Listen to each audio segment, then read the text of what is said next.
Hello everyone, this is Darren at GNB Productions, and today, obviously by the title of this video, you can see that we are going to be diving into the Batman Arkham video game franchise, obviously starting off with its first game in the titular series, Batman Arkham Asylum.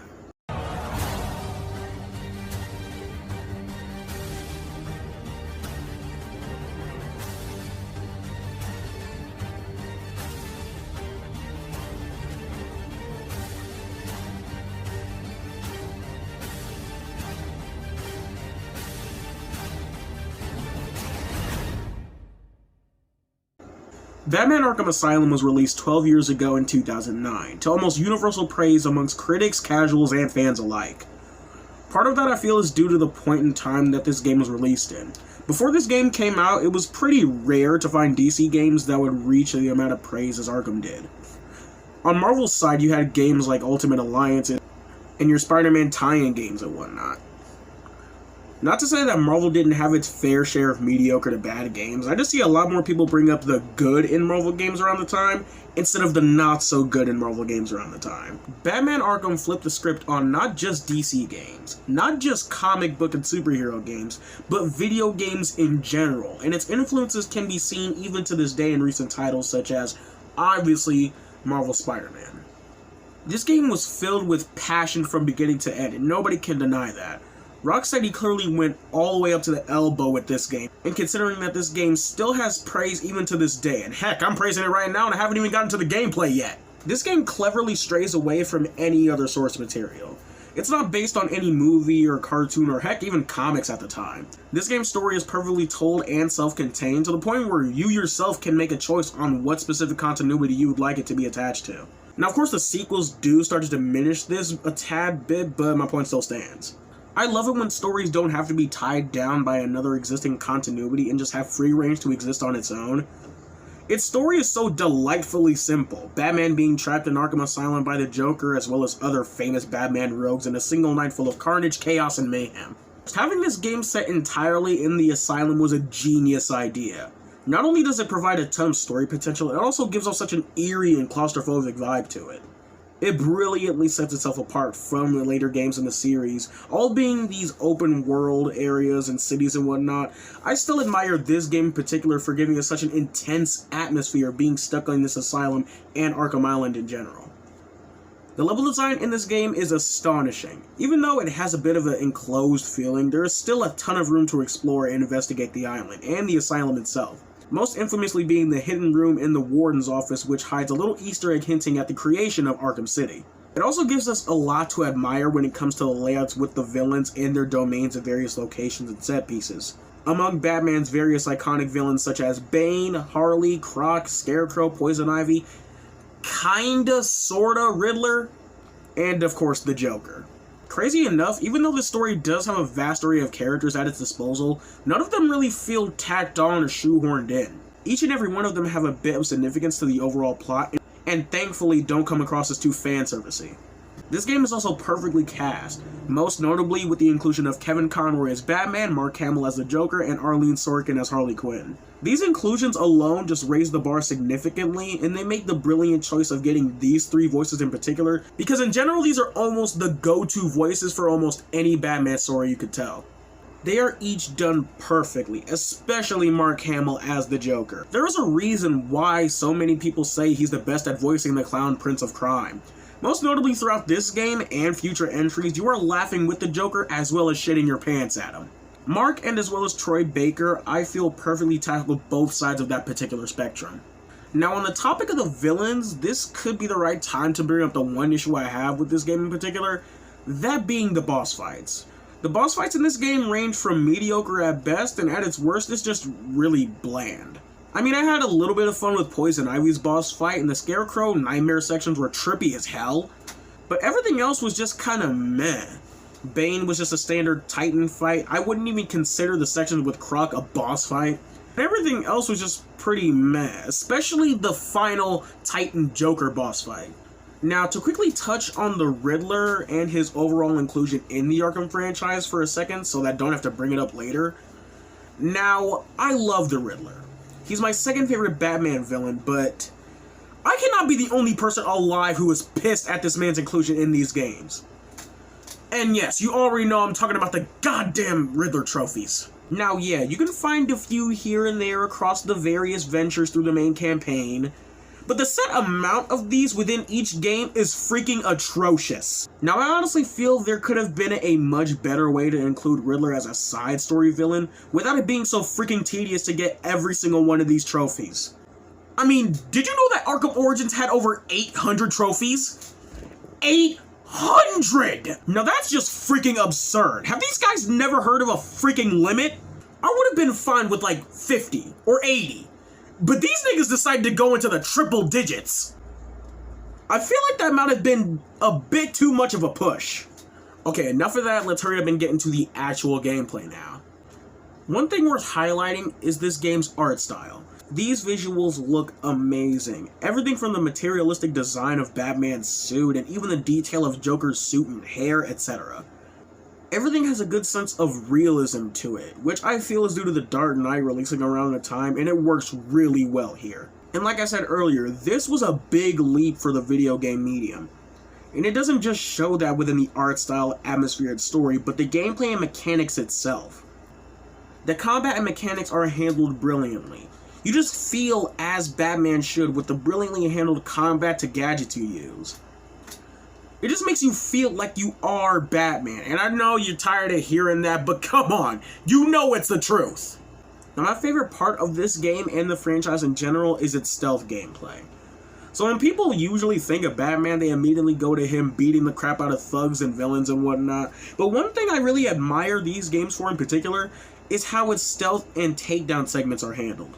This game really makes you feel like you're some otherworldly figure as you take out these thugs one by one, using different gadgets, setting up different traps for each thug, using smoke pellets to take out bigger groups, or leaning on some different vantage point to stalk your prey, whilst using the ever so infamous detective vision.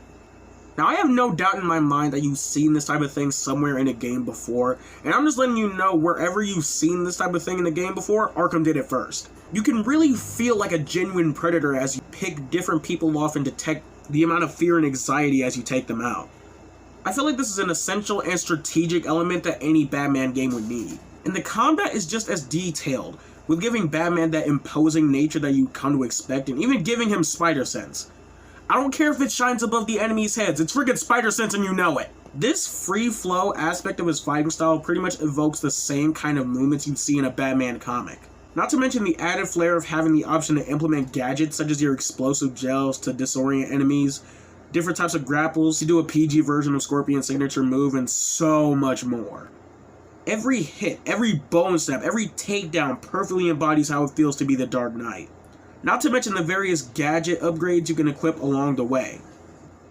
Now I do want to point out the criticism of the combat system being, quote, too simplistic.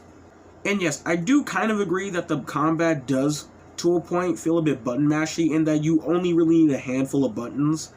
But I feel like it benefits whenever you're in a room of like 10 plus enemies and you constantly have to be on the move with different enemy types and various gadget upgrades you have up to this point to give off that, for lack of a better term, Batman vibe. Yes, if there are like 3 thugs in front of you, you will of course take them out with ease, just like Batman would. But in a large group, it provides a lot more entertainment. And if you're one of those people who just play the main campaign and then toss the game into the trash, thinking I'm done, just slow the freak down, man, jeez. Not only do you have a set amount of unlockables in the form of Riddler trophies, which is something I never go out of my way to find, there are also the combat and stealth challenges to properly test out your skills as the Batman while punching the crap out of people, or my more preferable method of slowly picking them off one by one. Not only that, in these said challenges you can even play as the freaking Joker himself. And I love his wild and chaotic fighting style. It's just as insane as you'd expect Joker to be. His gadgets range from explosive wind-up teeth, silly looking goggles, basically the detective vision, and a freaking gun. My only issue is that you have 1 shot per round, but other than that, it's pretty freaking fun. Overall, aside from some really bland boss fights, Arkham Asylum is still a masterpiece of a game. With stunning visuals, great sense of storytelling, a chilling atmosphere, stellar voice cast, outstanding controls, all make up for an iconic and breathtaking experience. Everything is brilliantly detailed, the presentation is masterfully executed, and is definitely worth your time. So, with all that said and out of the way, let's hurry up and jump into what is probably one of the best video game sequels of all time, Batman Arkham City. This game, like the preceding one, is still a masterpiece. This, crazy enough, was the first Arkham game I played, and boy was it a good one. Although this isn't my particularly favorite Arkham game, we're getting to that one next, I can't deny that it is probably the most polished, consistent, and cohesive title in the Arkham franchise. The story is still phenomenal. Even though I love how simplistic the previous game's story was, this one is a massive improvement in terms of scale and overall storytelling. 1 year after the events of the first game, Dr. Hugo Strange has taken over as warden of the establishment and sets up an entirely new prison known as Arkham City, a subsection of Gotham for them to hold the criminally sane and insane alike. Now it's up to Bruce to venture through Arkham City, stop Strange, and uncover the mysteries of the mysterious Protocol 10 Strange has under his belt, all whilst dealing with other familiar rogues such as Penguin, Mr. Freeze, Two-Face, the League of Assassins, Solomon frickin' Grundy, and of course, Harley Quinn and the Joker. This game is jam-packed with tons of iconic characters and locales from Batman's past. And just like the last game, this is paced and structured brilliantly. Each mini-storyline, as well as characters and villains, each have their own time to shine. Nothing feels like pointless filler. Every character contributes to the plot, and every story thread wraps up spectacularly. This story brilliantly and perfectly uses Ra's al Ghul. Even though he's not in it as much as he should have been, you can't deny that he was done right, and to me at least left a pretty big impact. Okay, now in terms of the cast, everyone is performed brilliantly by returning actors and newcomers alike. The one I want to highlight specifically is Arlene Sorkin's replacement as the voice of Harley Quinn, Tara Strong. And I'm gonna be honest, I'm not the biggest fan of her Harley voice. Now this isn't me saying I hate her Harley voice, she definitely does a good job imitating Arlene Sorkin, but I feel like it's just a bit too high-pitched in some areas, and if I listen to it for like way too long, it starts to hurt my ears and become really freaking annoying. I'm sorry, but that's just me.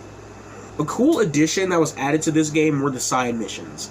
Not only are these side stories fun extras to add alongside the main campaign, these also somewhat serve as a way to create some cool world building, with Batman facing lesser known villains such as Victor Zsasz, Deadshot, Mad Hatter, and even Hush. But trust and believe me when I tell you that that story, in particular, ends on a pretty sour note in a later entry. And you can even come across potential allies in the form of Azrael. Mechanically and gameplay-wise, not much changed other than, of course, having new gadgets to toy around with.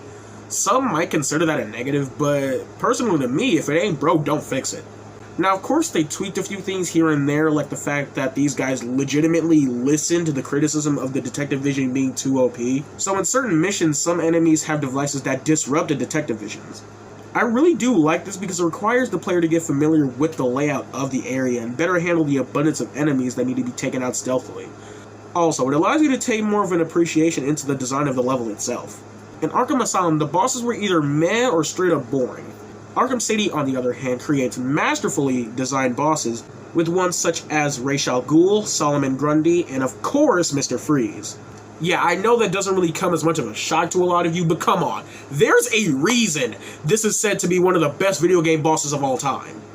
You can never get a hit on Freeze the same way twice. If you attack him a certain way, he'll just adapt so you can't use that same attack again. This is my second favorite boss fight in the entire Arkham series just based off the system alone.